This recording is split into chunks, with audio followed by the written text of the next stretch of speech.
6। फिर एक और 6। बल्ले की एक चमक, सफ़ेद चमड़े की गेंद स्टैंड्स में गायब हो गई और स्कोरबोर्ड स्लॉट मशीन की तरह घूमने लगा।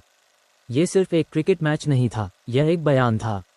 प्यो पावर का एक ज़बरदस्त, शानदार प्रदर्शन। तो 154 रन चाहिए थे।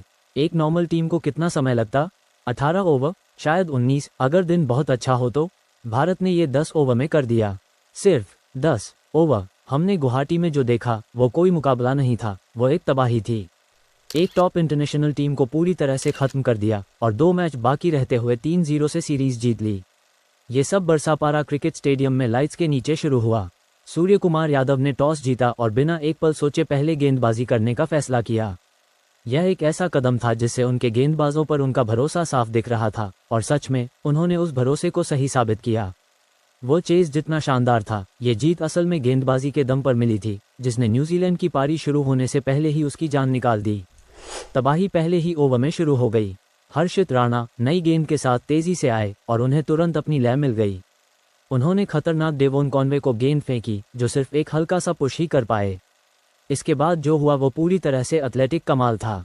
हार्दिक पांड्या मिड ऑफ पर इंतजार कर रहे थे। उन्होंने पूरी ताकत से जमीन पर लेटकर डाइव लगाई और हवा में गेंद को ऐसे पकड़ा जिसे आप सिर्फ सुपरह्यूमन ही कह सकते हैं। 1 ओवर 1 विकेट। माहौल सेट हो गया था। न्यूजीलैंड 1 रन पर 1 विकेट था और दबाव पहले ही बन गया था। पांड्या सिर्फ फील्डिंग में ही कमाल करने के लिए नहीं थे। दूसरे ओवर में गेंद मिलने पर वह तुरंत एक्शन में आ गए और टैलेंटेड रचिन रविंद्र को सीधे पवेलियन भेज दिया। कीवी टॉप ऑर्डर बिखर गया था।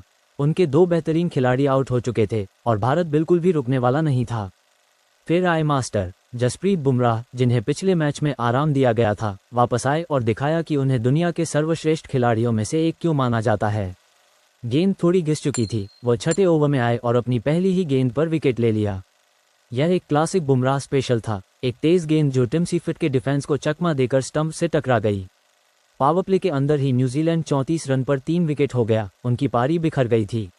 बुमराह बिल्कुल अलग लेवल पर थे, जैसे कोई शतरंज का मास्टर अपने मोहरों को जानलेवा इरादे से चल रहा हो।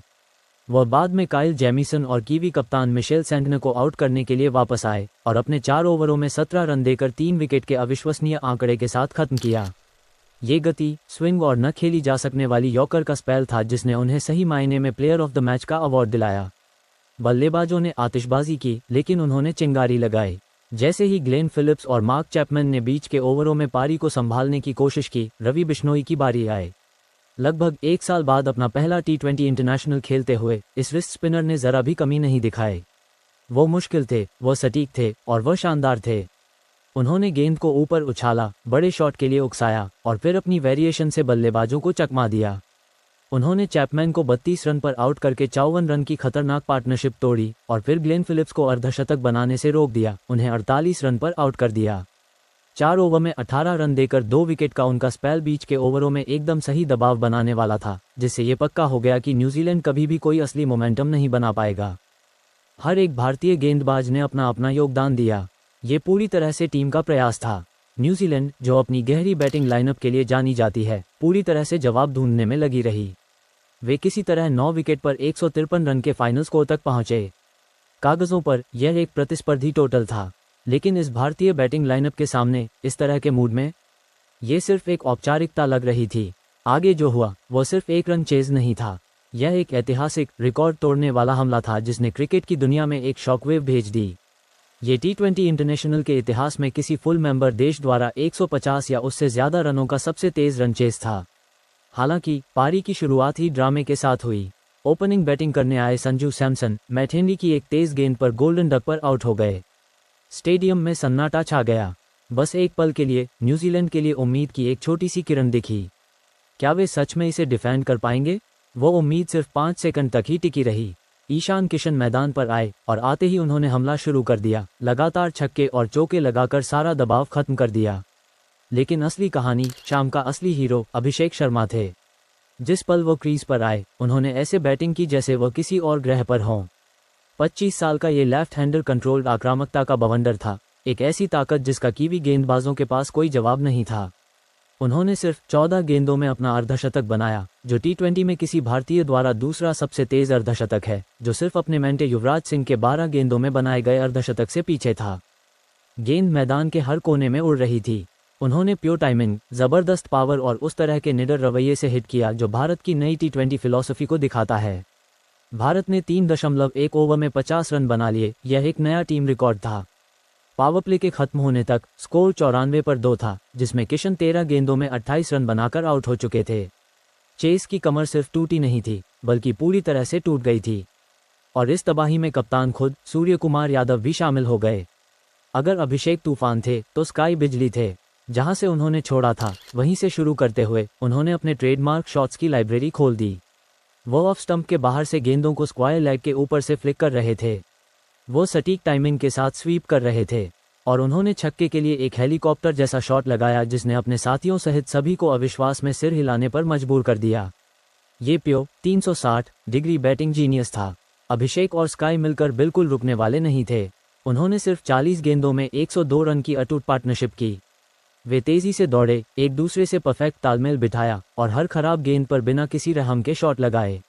अभिषेक सिर्फ 20 गेंदों में शानदार 68 रन बनाकर नॉट आउट रहे। इस पारी में 7 चौके और 5 जबरदस्त छक्के शामिल थे। उनका स्ट्राइक रेट एक बहुत बड़ा 340। दूसरी तरफ सूर्य कुमार यादव 26 गेंदों में 57 रन बनाकर नॉट आउट रहे और इस सीरीज में अपना लगातार दूसरा अर्धशतक बनाया। जीत के रन 10वें ओवर की आखिरी गेंद पर बने। स्काई के बल्ले से एक बाउंड्री। भारत 2 विकेट पर 155 रन पर पहुंच गया। उन्होंने 8 विकेट से जीत हासिल की और 60 गेंदें पूरे 10 ओवर बाकी थे। यह एक ज़बरदस्त जीत थी, एक शानदार परफॉर्मेंस जिसने न्यूजीलैंड को पूरी तरह से हैरान कर दिया। ये सिर्फ एक और जीत नहीं थी, यह एक चेतावनी थी। घर पर भारत की लगातार 9वीं T20 इंटरनेशनल सीरीज जीत और एक ऐसा प्रदर्शन जो उन्हें हराने वाली टीम के तौर पर स्थापित करता है। वर्ल्ड क्लास बॉलिंग अटैक और इतनी गहरी और खतरनाक बैटिंग लाइनअप का ये कॉम्बिनेशन किसी भी विरोधी के लिए डरावना है। जैसे ही खिलाड़ियों ने हाथ मिलाए, स्कोरबोर्ड ने पूरी तरह से दबदबे की कहानी बताई। 3-0 से सीरीज जीत, एक ऐसे प्रदर्शन के साथ जो हमेशा याद रहेगा। ये भारतीय टीम जिस तरह की क्रिकेट खेल रही है, वह न सिर्फ जीत रही है, बल्कि देखने में भी अविश्वसनीय रूप से रोमांचक है। जसप्रीत बुमराह की रणनीतिक समझदारी से, जिन्होंने मैच के बाद अपने 10 साल के सफर पर गर्व महसूस किया, से लेकर अभिषेक शर्मा के नेतृत्व में नई पीढ़ी की विस्फोटक निडरता तक, पहेली का हर टुकड़ा अपनी जगह पर फिट बैठता दिख रहा है। उन्होंने सिर्फ न्यूजीलैंड को नहीं हराया, उन्होंने बाकी क्रिकेट जगत को एक संदेश दिया है। ये टीम इंडिया है और ये तो बस शुरुआत है। तो इस शानदार जीत में आपका पसंदीदा पल कौन सा था? क्या ये हार्दिक पांड्या का शानदार कैच था, बुमराह की बेहतरीन बॉलिंग, या अभिषेक शर्मा का मैच को पूरी तरह से बदल देना? हमें नीचे कमेंट्स में बताएं।